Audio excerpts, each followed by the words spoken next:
Good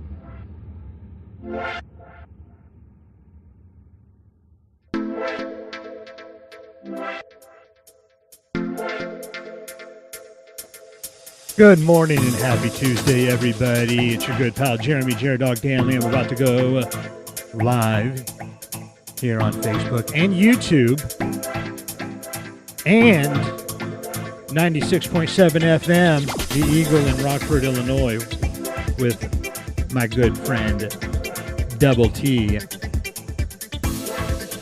With Bar Comedy USA News, I'll be right back.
Rockford Zone for Classic Rock 96.7 The Eagle. Good morning, it's Double T, and it's time for comedian Jared Dog. Jared Dog, what's happening today, buddy? Hey, good morning, Double T. I am so thrilled to be talking to you this morning because I got a subject that's been on my chest for a little bit that I think you might be able to relate to and back me up on.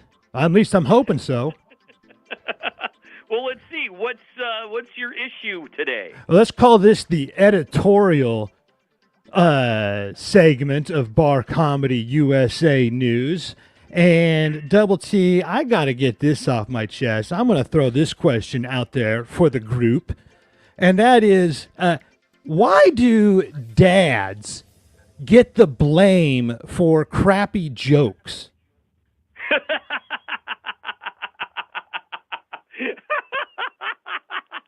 You know what? I'm there with you, man. Why is it our fault? That's right. You're a dad. Yeah. You're a funny guy. I mean, right? We're professional entertainers, and somehow we get the blame for crappy jokes. You know, it's always, there's always a couple of bad eggs that ruin it for the rest of us, right?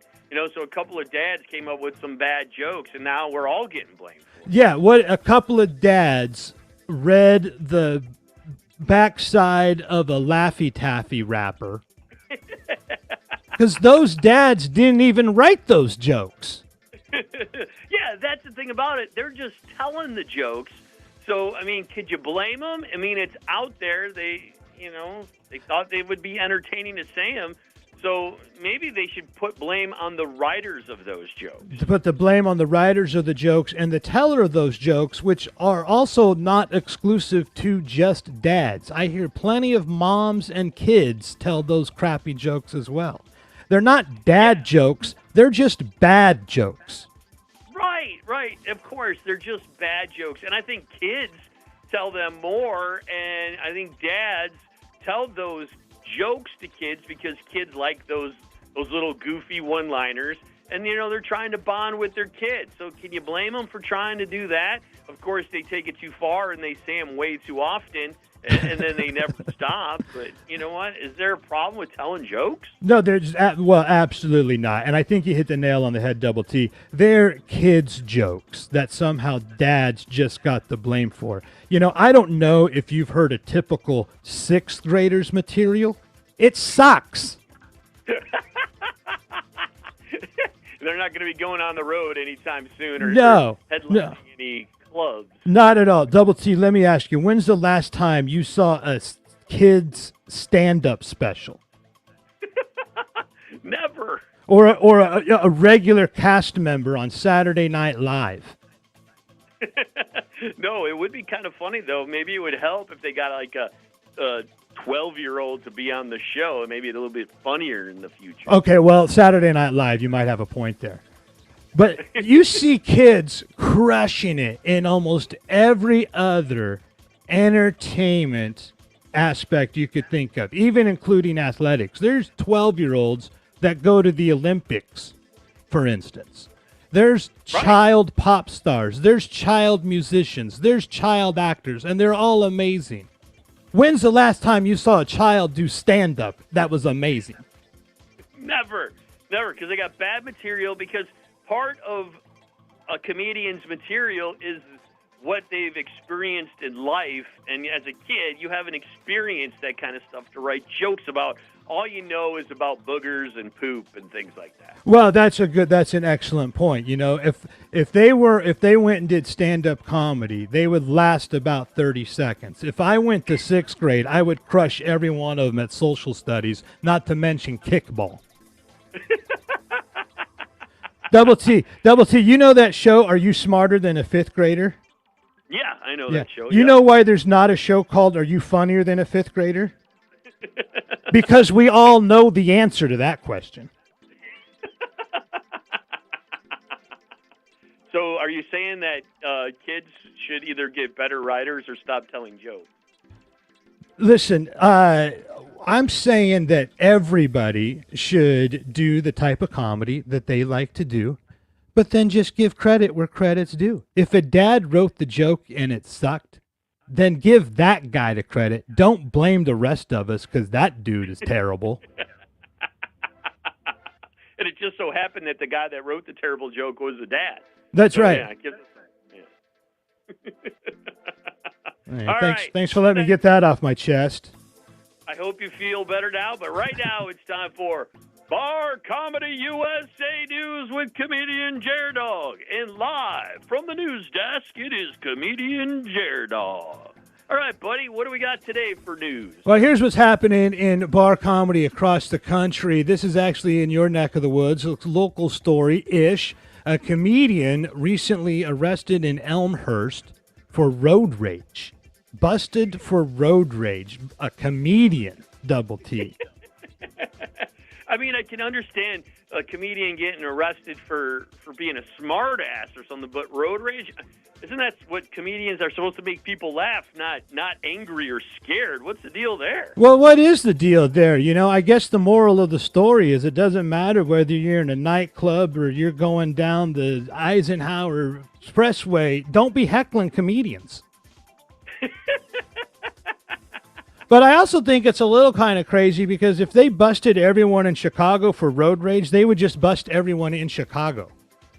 You might as well, you might as well just pull everyone over as they're driving in the city. Sorry, you're getting a ticket. Sorry, you're getting a ticket for what? Road rage. Yep, you just did it 5 miles ago. You did it yesterday. I mean, everybody has a road rage moment. And if you're driving through Chicago, you know why. Because you have to, because it's insane. That's right. Everybody's a troll because of the tolls.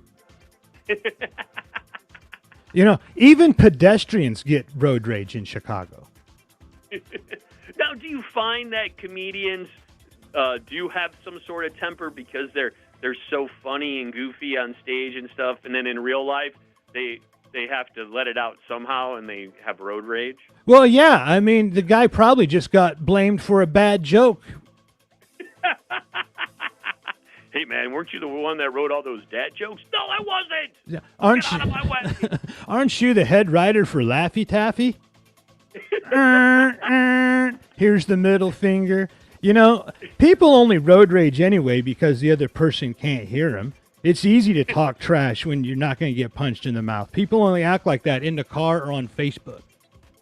Right. And I know what I'm talking about. You know, I can make fun of Chicago driving. I lived there for 10 years. 10 years ago, I'm still traumatized. I mean, I know people from Rockford that will not drive into Chicago, and I don't blame them because it gets insane at times. Absolutely, absolutely. So, you know, you probably get better off with horse and buggy. I mean, do we need to have signs on people's cars if they're comedians so we don't heckle them on the road? What I think should actually happen is that all comedians should be equipped with one of those Blues Brothers type speakers and just let us heckle the other drivers and then create a little bit of entertainment so that way you can be the road rage person for all the other drivers, right? So then that gets it out of their system. Then everybody can just drive peacefully because you just got one jerk driving down the road heckling everybody. But at least it'll be funny.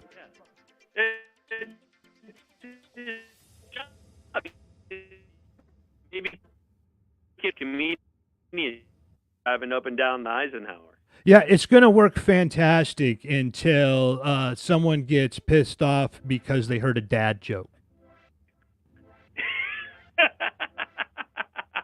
It's Bar Comedy USA News with comedian Jared Dog. All right, buddy, what do you got coming up, and where can people find you? Hey, man, we got a lot of fun stuff coming up. February 17th, head over to Rock Falls. If you want to take a little bit of a road trip, there's going to be the Pub and Grub Comedy Tour at the Cooler, a new venue for us, Double T. And then otherwise, you can go to barcomedyusa.com. And if you want to check out my adventures, go to jaredoglive.com. Awesome, buddy. Always great chatting with you. Looking forward to next week. Thanks, Double T. Talk soon. Rockford's home for Classic Rock, 96.7 The Eagle.